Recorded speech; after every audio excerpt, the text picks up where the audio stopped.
ہم میں سے اکثر لوگ یہ سمجھتے ہیں کہ اگر آمدنی بڑھ جائے تو مالی مسائل خود بخود ختم ہو جائیں گے، لیکن حقیقت بالکل اس کے برعکس ہے۔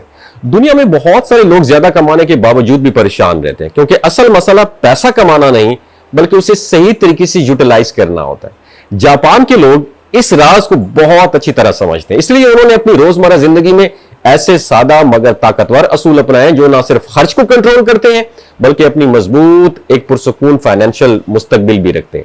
اگر آپ اپنی زندگی میں سکون، توازن اور فائنینشل فریڈم چاہتے ہیں تو یہ 7 جاپانی فلسفے آپ کو ایک مکمل رہنمائی جو ہے نا ثابت کر سکتے ہیں آپ کے لیے۔ پہلی جو رہنمائی ہے وہ ہے کاکیبو۔ یہ جاپانی طریقہ جو ہے یہ خرچ کو سمجھنے اور کنٹرول کرنے کا ایک سادہ مگر طاقتور طریقہ ہے۔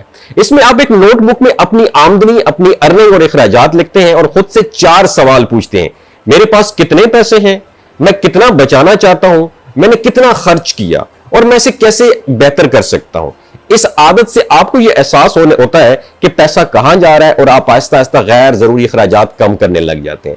اور جو دوسرا فلسفہ ہے، یہ فلسفہ ہمیں سکھاتا ہے کہ کسی بھی چیز کو ضائع نہ کریں، کیونکہ ہر چیز کے پیچھے وقت، محنت اور وسائل ہوتے ہیں۔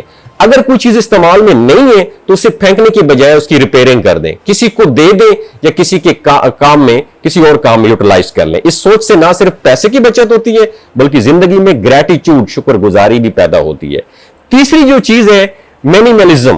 مینیملزم کا مطلب ہے صرف وہ چیزیں رکھنا جو واقعی آپ کے کام کی ہوں یا آپ کی زندگی میں ویلیو ایڈ کریں۔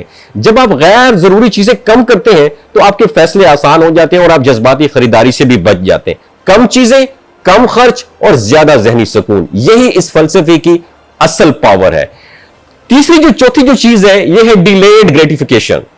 یہ عادت آپ کو سکھاتی ہے کہ کسی بھی غیر ضروری چیز کو خریدنے سے پہلے کم از کم 48 گھنٹے انتظار کریں، اور اس دوران جوش کم ہو جاتا ہے اور آپ بہتر فیصلہ کر سکتے ہیں کہ واقعی وہ چیز آپ کے لیے ضرورت تھی یا نہیں تھی۔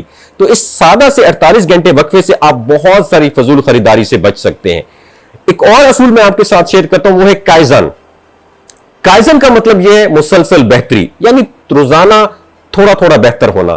فائنینشل میٹرز میں اس کا مطلب یہ ہے کہ ایک دم بڑا فیصلہ لینے کے بجائے چھوٹی عادتیں اپنائیں، جیسے روزانہ تھوڑا بچانا یا ایک فضول خرچی کم کر دینا، اور وقت کے ساتھ یہی چھوٹے جو سٹیپ ہیں بہت بڑا چینج آپ کی زندگی میں لے کے آتے ہیں۔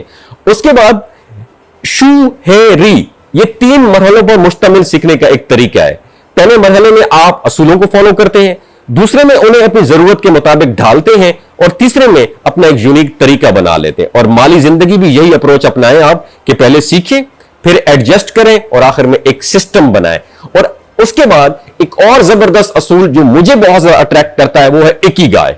اکیگائی کا مطلب ہے زندگی کا مقصد تلاش کریں۔ جب آپ کو پتا ہو کہ آپ کام کیوں کر رہے ہیں، آپ پیسے کو صرف خرچ کرنے کے بجائے صحیح جگہ استعمال کرتے ہیں۔ اپنی زندگی میں اپنی کمائی، ارننگ کو ایسی چیزوں پر لگائیں جو آپ کو خوشی، آپ کو ترقی اور سکون دے، نہ کہ صرف وقتی خوشی کے اوپر۔ تو یہ تمام اصول ایک بات سکھاتے ہیں کہ مالی کامیابی صرف پیسہ کمانے سے نہیں بلکہ سمجھداری سے خرچ کرنے اور سوچ بدلنے سے حاصل ہوتی ہے۔ اگر آپ آج سے ان میں سے چند عادات بھی اپنا لیں، آہستہ آہستہ آپ کی مالی زندگی مضبوط اور سٹیبل ہو جائے گی۔ وما علینا الا البلاغ المبین۔